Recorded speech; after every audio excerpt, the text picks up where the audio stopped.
Graça e paz, igreja, amém? Bom dia. Esses heróis que acordam cedo no domingo, né? Somos indulgentes com o corpo, né? O corpo pede, a gente obedece. E eu gostei da palavra da minha esposa.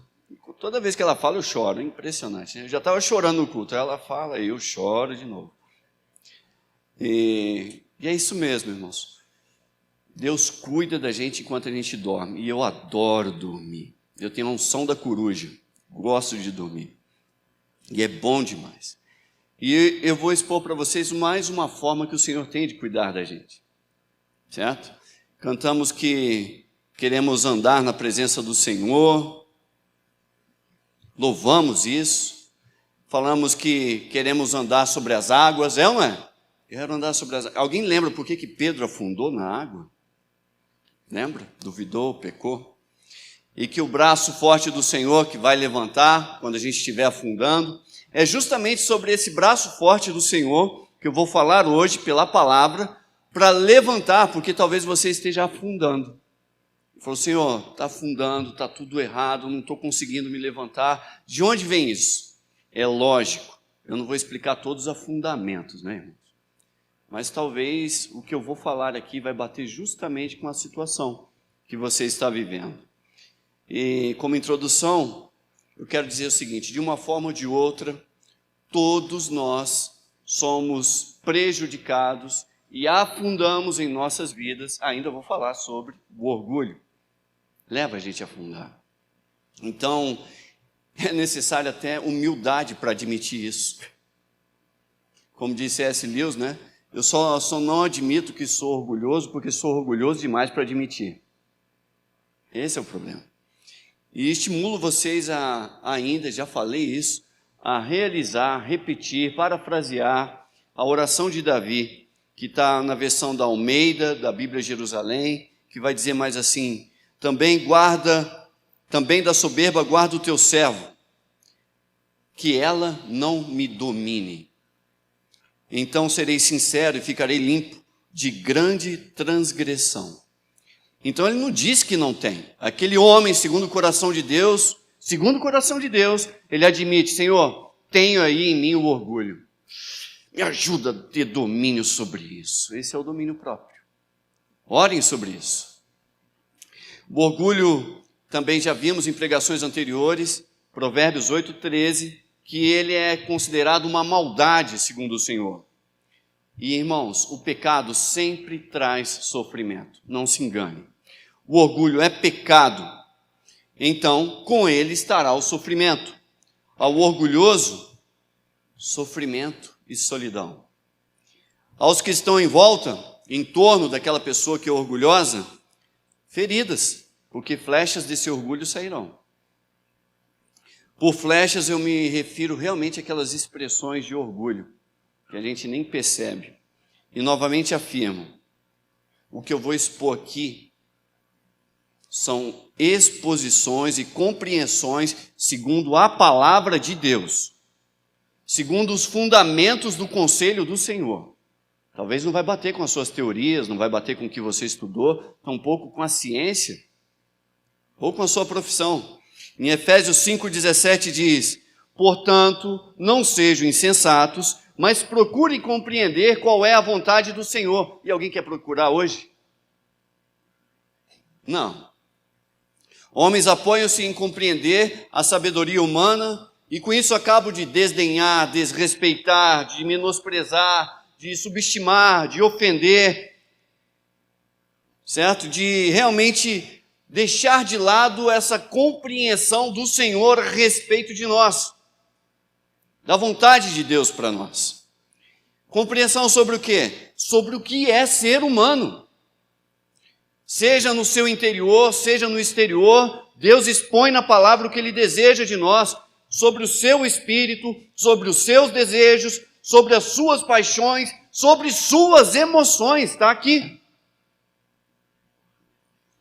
Então, busque entender e compreender o Deus da palavra. Busque entender a palavra e você vai compreender esse Deus que escreveu a palavra.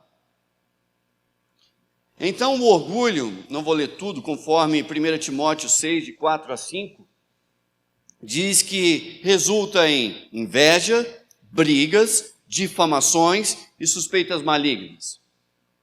No versículo 5, atritos constantes, que têm a mente corrompida e são privados da verdade.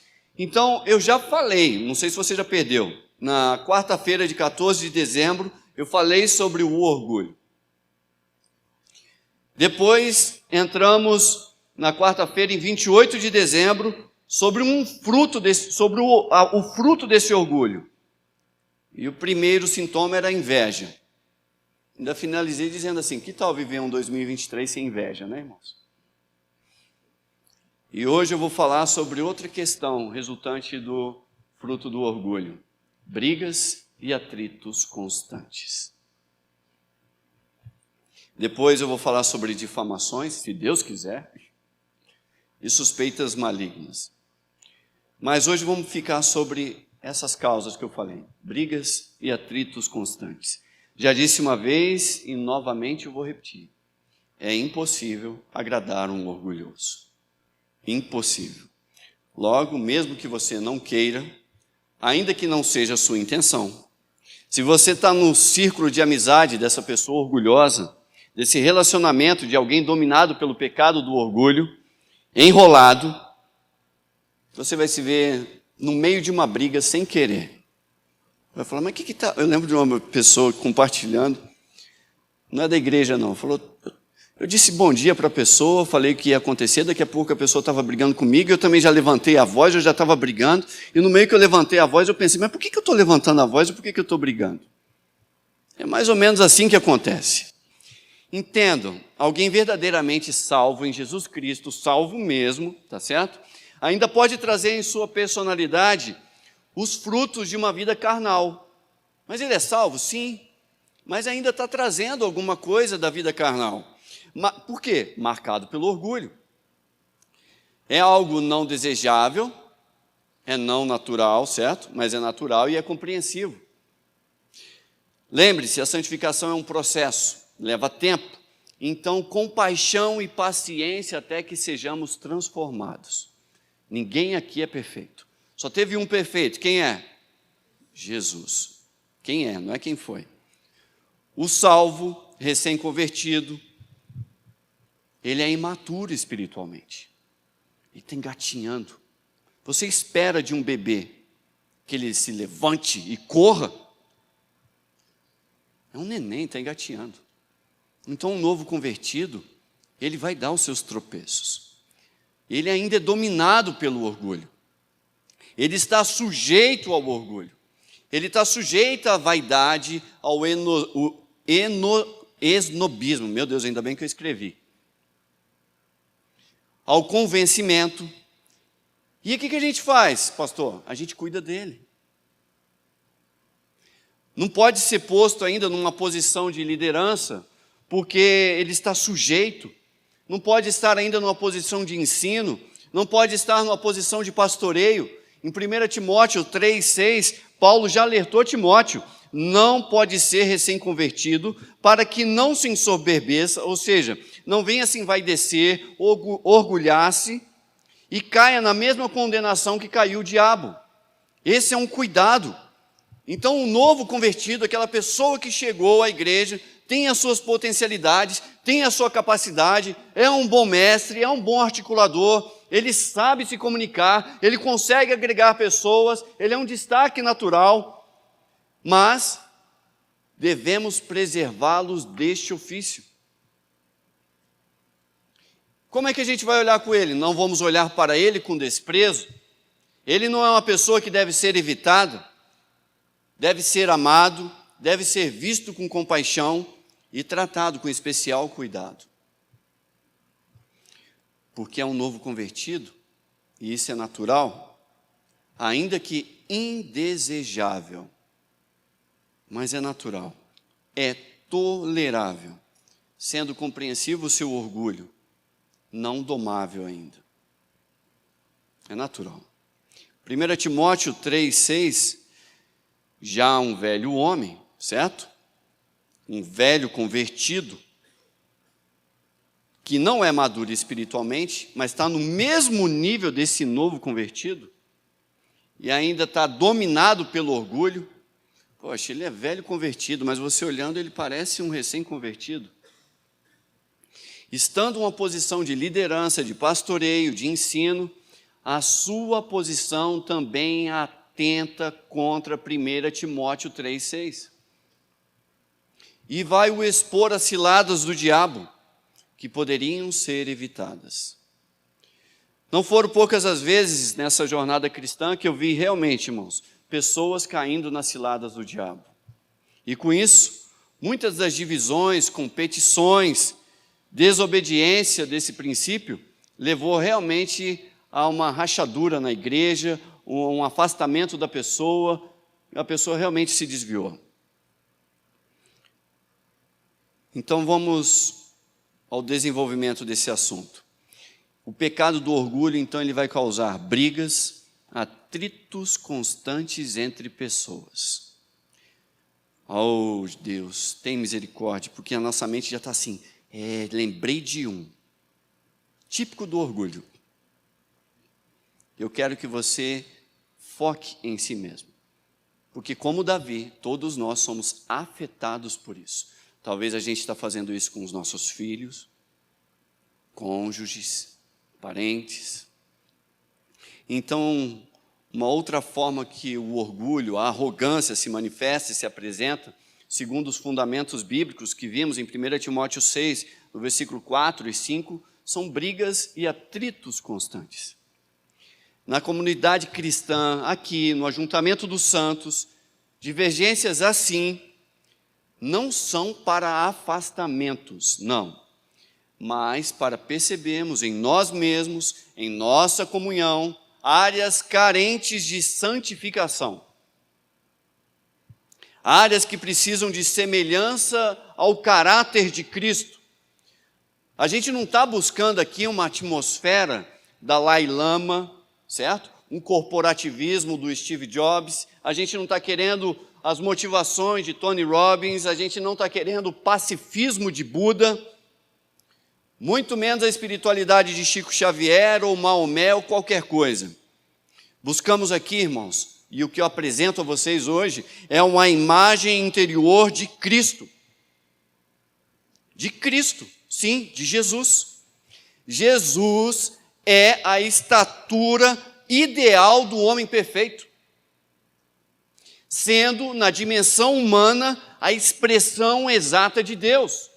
E é isso que Jesus veio apresentar e nos convida a se assemelhar a Ele.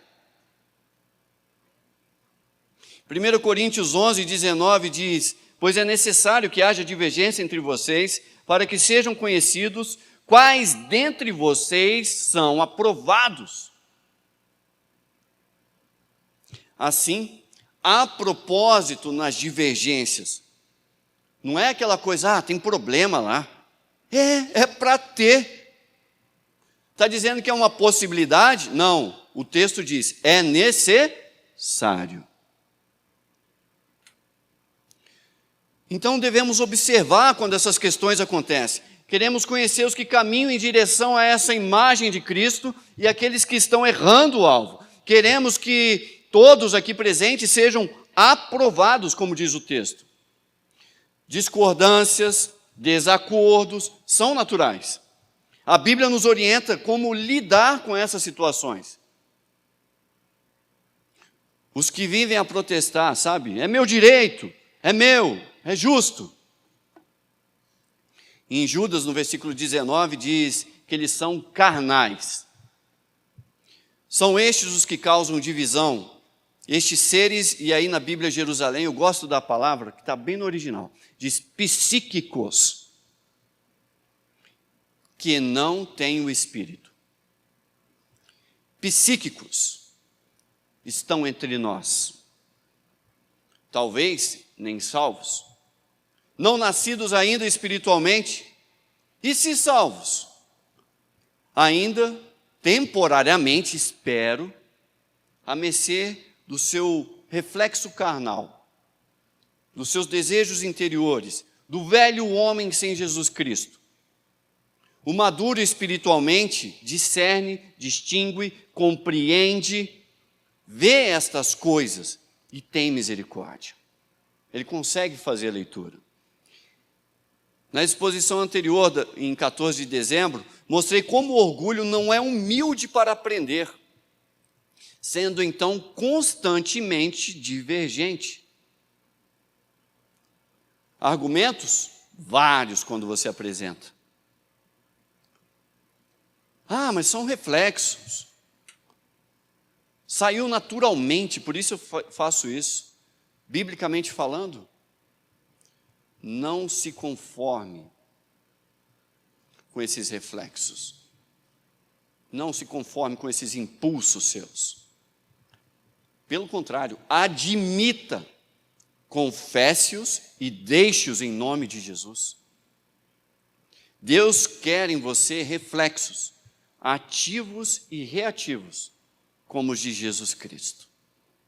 E é fácil? Não, mas o Espírito Santo nos capacita. Olhando para mim mesmo? Pergunta para minha mãe como é que eu era com uns 12 anos. Meu irmão, eu dava murro para quebrar o guarda-roupa. Eu lembro de uma vez a minha mãe, não está aqui não, viu? Veio agora. Eu tinha aquelas manias de karatê, né? Eu dei um murro na parede, aí ficou o buraco certinho do osso assim, ó, na parede, por anos. Aí eu já tinha casado, às vezes eu tirava o quadro e estava lá a marquinha. Essa era a ira do coração dos 12 anos de idade desse garoto. Mas o Espírito Santo consegue transformar. E hoje, está aqui ainda, irmãos, está aqui. Tem certas brincadeiras que o pessoal faz assim, dá aquele tapão forte nas costas, sabe? O velho homem vira com uma fúria. Mas em milésimo de segundo o Espírito diz, oi irmão, tudo bom? É para parar de bater no pastor? Não, vamos exercitar isso aí. Vamos exercitar esse negócio. Então, todo argumento e explicação de uma pessoa cujo interior é marcado pelo orgulho, está firmado aonde? Ainda que a pessoa não perceba, sobre a vaidade pessoal dela, sobre a estrutura dela, podendo até fazer uso de legislações, de direitos, e por que não até citar versículos bíblicos. Contudo, entretanto, temos que pensar que a motivação não é a piedade bíblica da argumentação, tampouco a comiseração que a mente de Cristo tinha sobre o que estava acontecendo, mas sim, simplesmente usando do artifício para o quê? Para dar amparo à sua vaidade e à sua pretensão pessoal. Não são poucos os maridos que chegaram e falaram assim, não, mas você tem que ser submissa a mim. Porque a Bíblia diz, rapaz, o versículo não tem nem como negar. A lei está lá, a palavra está escrita. Mas na verdade ele está usando o versículo porque o orgulho dele, a vaidade dele, aquela afronta, ele não gostou. Quando na verdade o mesmo versículo deveria ser apresentado, você deve ser submissa a mim. Mas por amor a Cristo, você não pode entristecer Deus dessa forma. Porque eu pouco importa, o que importa é o que você faz para Deus. Alguém que tem a mente de um psíquico não pode ser espiritual. E não sendo espiritual, ele não é maduro. E ainda não compreende as coisas do Espírito Santo. Em 1 Coríntios 2, de 14 a 15, diz, quem não tem o Espírito, e no original aí é a mesma palavra, psíquico, que eu li lá de Judas, não aceita as coisas que vêm do Espírito de Deus, pois lhes são loucura, e não é capaz de entendê-las, porque elas são discernidas o quê? Discernidas, compreendidas espiritualmente. Mas quem é espiritual, e aí o original é o pneuma, sabe aquele sopro do Espírito Santo lá no início, o sopro de Deus no homem? Você tem aquele sopro, irmão, se você tem Jesus. Todo mundo tem? Não. São psíquicos. Mas o salvo tem um sopro do Espírito Santo em seu interior. É isso que o texto está dizendo. Mas aquele que tem um fôlego, aquele que tem um sopro, aquele que tem um pneuma, discerne, compreende, entende as verdades espirituais. E muitas das teorias humanas que tentam invalidar a sabedoria do Senhor, conforme 2 Coríntios 10, 5, diz que são argumentos e pretensões que se levantam contra o conhecimento de Deus. São pensamentos realmente obstinados, desobedientes a Cristo.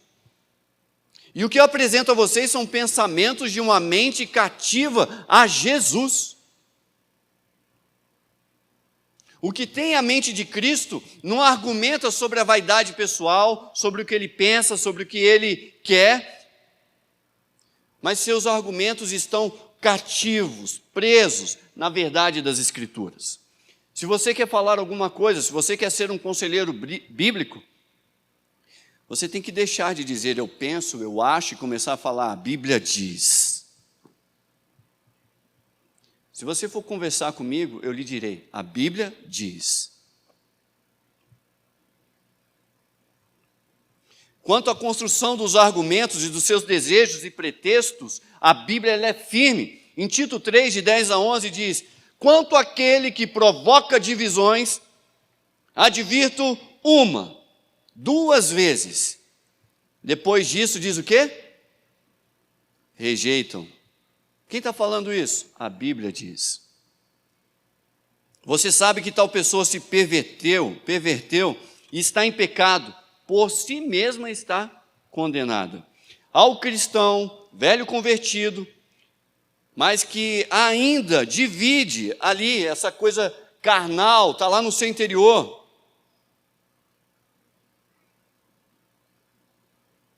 A gente vai repreender, a gente vai advertir 2 vezes. E se ele não se arrependeu? Aí é uma evidência de um coração dominado pelo orgulho. E por isso que causa divisões, atritos constantes. Agora, quando os argumentos estão sobre a palavra de Deus, é a Bíblia quem diz. Romanos 16, 17 diz: recomendo-lhes, irmãos, que tomem cuidado com aqueles que causam divisões e colocam obstáculos ao ensino que vocês têm recebido. Que ensino? O das Escrituras. Não, a Bíblia diz, não, mas veja bem, tudo é a Bíblia. Como já dito em pregação anterior, as pessoas querem expor essas verdades, os seus pensamentos, distante da palavra do Senhor. E aí vão fazer o quê? Causar divisões, gerar afastamentos. Se você é uma pessoa litigiosa, contenciosa, cuja mente está fixamente voltada para os seus direitos, os seus privilégios, as suas regalias, as suas liberdades, as suas imunidades, né? Suas vantagens, benefícios, garantias, cujo coração está sempre pronto para retalhar aqueles que ultrapassam a linha imaginária que você colocou, da sua tolerância. Veja bem, a sua linha, não a que Deus definiu, né? Pode ser que você está indo numa intensidade pecaminosa, num desejo narcisista. A reação pecaminosa e por vezes torpe da sua parte, suja, disfarçada ali de motivação justa, com a bandeira da justiça, né, flamulando lá, mas no íntimo, certo? O mastro que segura aquela bandeira está composto ali de olho por olho, dente por dente. Tem na ponta ali aquele código de Hammurabi. Não é feito do 70 vezes 7 que Jesus disse? Ou do não retribua o mal com o mal, como diz em 1 Pedro 3,9, como Paulo fala em Romanos 12, 17.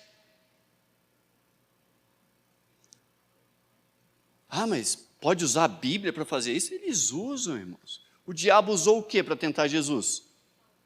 A Bíblia. E o ser humano também usa, para os seus desejos egoístas. O que ocorre com tudo isso? Pense. Como é que fica o clima no seu lar?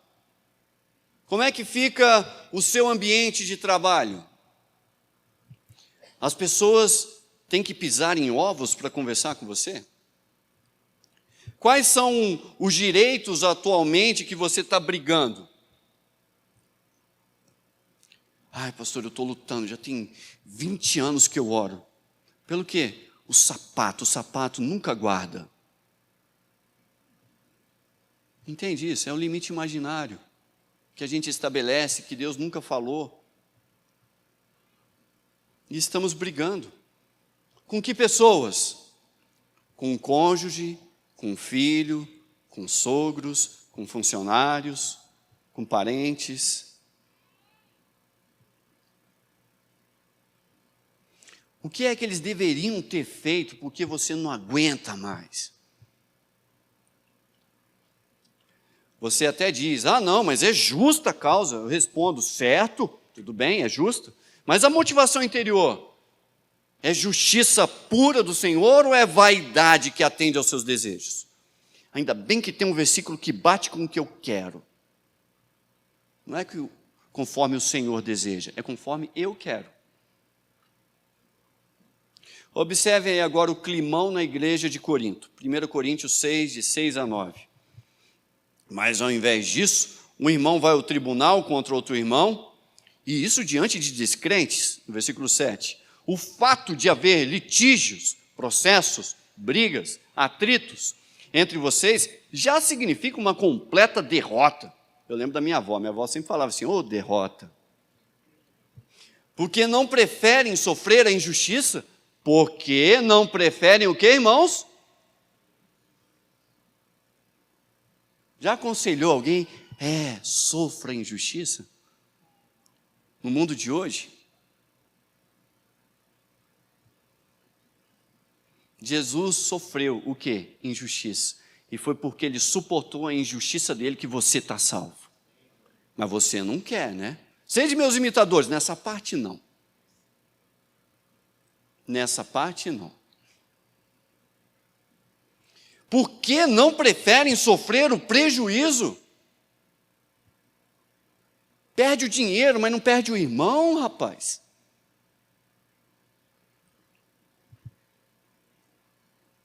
Sofrer por quê? Tem propósito. O que Paulo está desenvolvendo aqui é a unidade da igreja. Ele vai chegar lá depois desse desenvolvimento de 1 Coríntios 6, lá no amor. Por quê? Devemos sofrer para manter a unidade, sofrer por compaixão, sofrer por comiseração, sofrer por misericórdia. E o orgulho não consegue fazer isso, nem engole. No versículo 8, em vez disso, vocês mesmos causam injustiças e prejuízos. Poxa, irmão, vocês não estão deixando nem o diabo trabalhar. O diabo fica de longe falando, ali eu não preciso, que eles se prejudicam. E isso contra irmãos. Versículo 9, vocês não sabem que os perversos não herdarão o reino de Deus? Como é que Paulo descreve esse tipo de atitude? Perversão.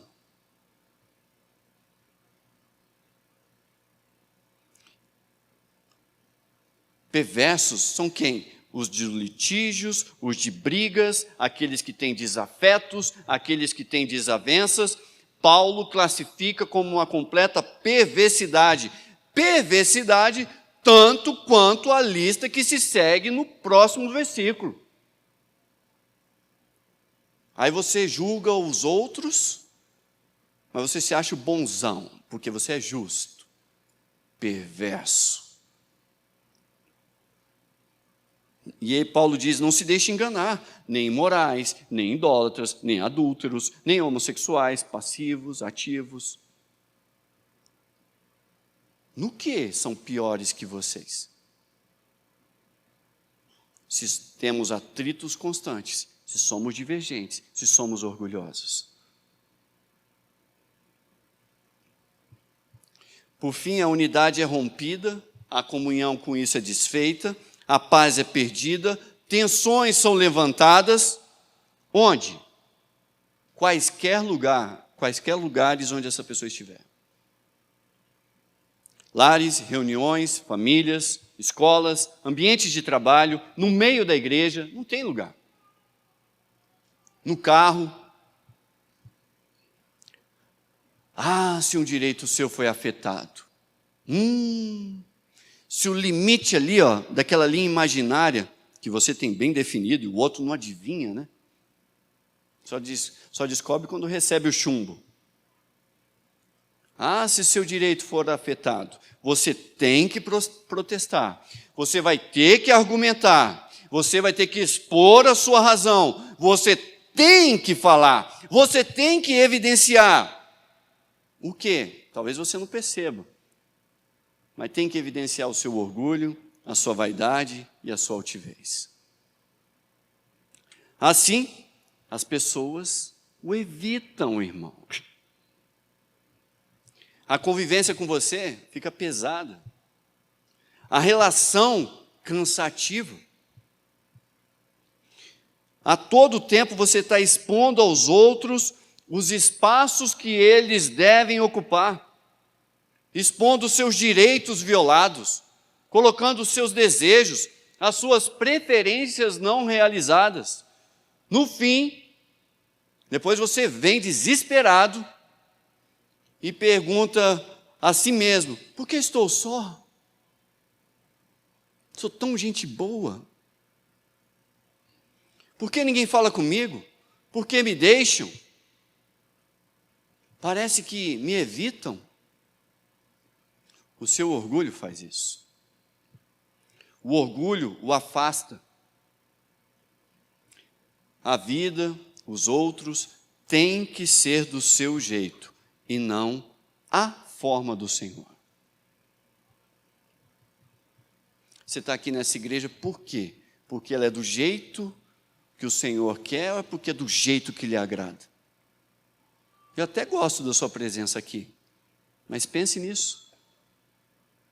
Porque talvez esta igreja não lhe agrade, mas pense que mesmo não lhe agradando, será que ela não é do jeito que o Senhor quer?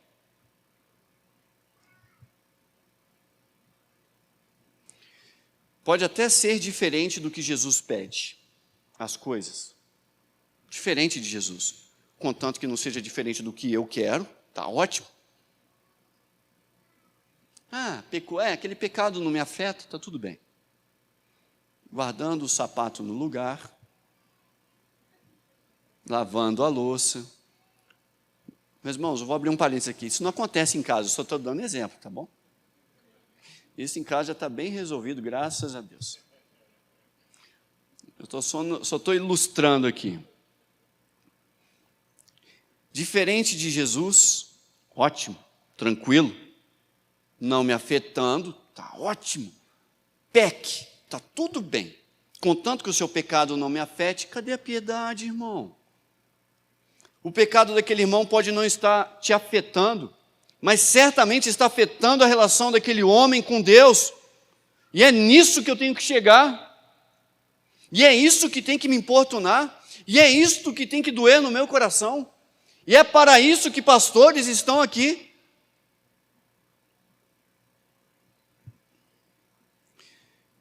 Diferente do que espero. Puxa vida, de novo. Aí começa aquela transformação interior. Os cientistas chamam de cara de raiva, não sei se vocês conhecem. Um consequente aumento nos batimentos das asas da narina. Por fim, até a cor muda e vira o Hulk e a Hulka dentro de casa. Por quê? Não é porque os limites do Senhor foram rompidos.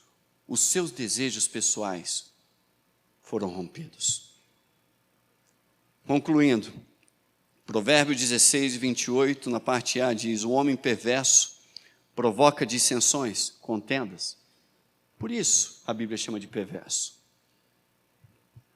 Provérbios 22, 10 diz: quando se manda embora o zombador, que é o escarnecedor, que é o orgulhoso, a briga acaba, cessam as contendas e os insultos. Lança fora e com ele irá a contenda. Manda embora e cessarão as demandas, a vergonha, o descrédito, a afronta, a desonra, a humilhação.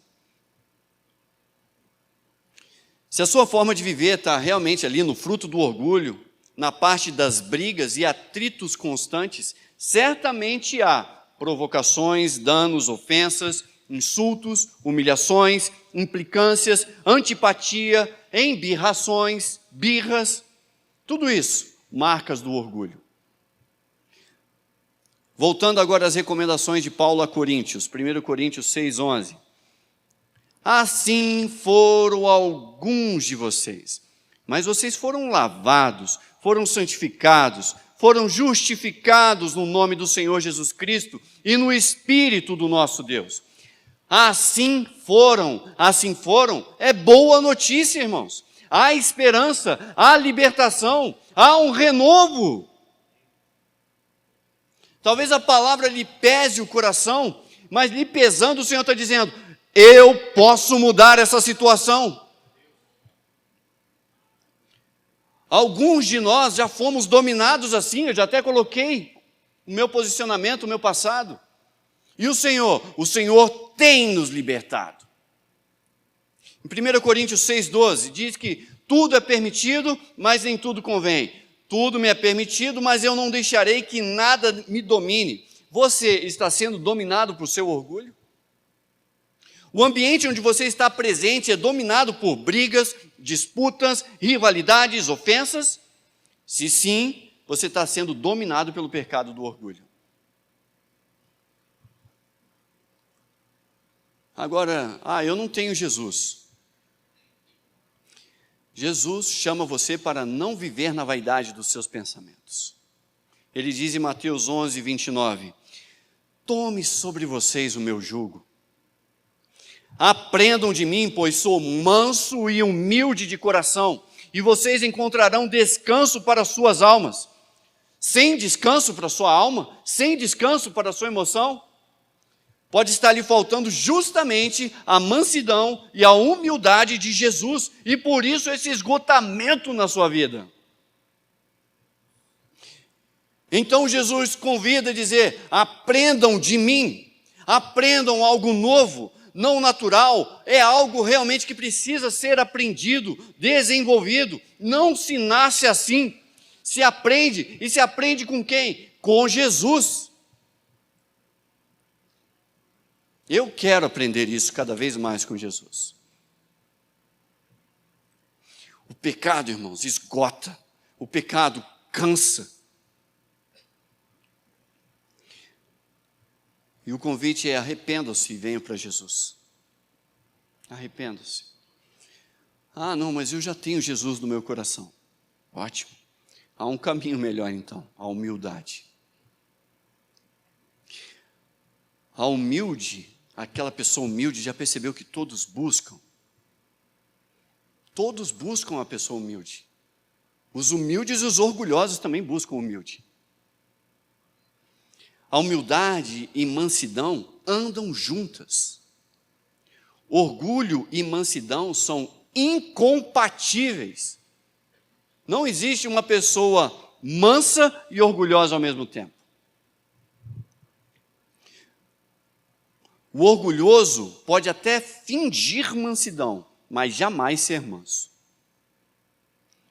Aliás, todo orgulhoso, ele escarnece, ele faz piada com quem é manso. Busquemos Jesus, apreciemos a estatura desse homem perfeito que foi Jesus, lutemos por essa expressão divina que Jesus compartilhou com nós. 1 Pedro 2, de 23 a 24, Jesus, quando insultado, entrava na justiça, está escrito aí? Jesus, quando insultado, dizia, é meu direito, falava isso? Se vocês observarem, todas as ofensas de Mateus ali, todos os evangelhos, Jesus nunca se defendeu. Por quê? Porque ele era bobo? Não. Porque ele sabia que tinha um juiz justo e verdadeiro e que por fim vai julgar todas as coisas. O que ele e quando ele foi lá e derrubou tudo aquilo no templo, ali é porque estava em questão o nome de Deus, não a pessoalidade dele. O zelo que ele tinha pelo pai dele.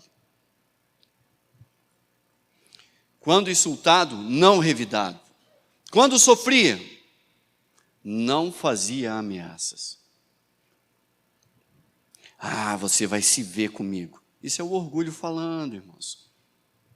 Me espera que você vai ver, só se for no inferno.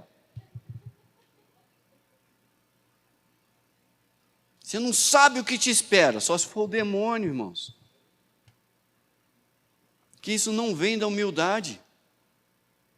Espera para ver. O quê? Mas entregava-se àquele que julga com justiça. Há uma justiça divina que não tira os olhos da terra. E você precisa de fé para confiar, descansar e dormir com isso. No versículo 24, ele mesmo levou em seu corpo os nossos pecados sobre o madeiro, a fim de que morrêssemos para os pecados e vivêssemos para a justiça. Por suas feridas, vocês foram curados. Por suas feridas, vocês foram curados.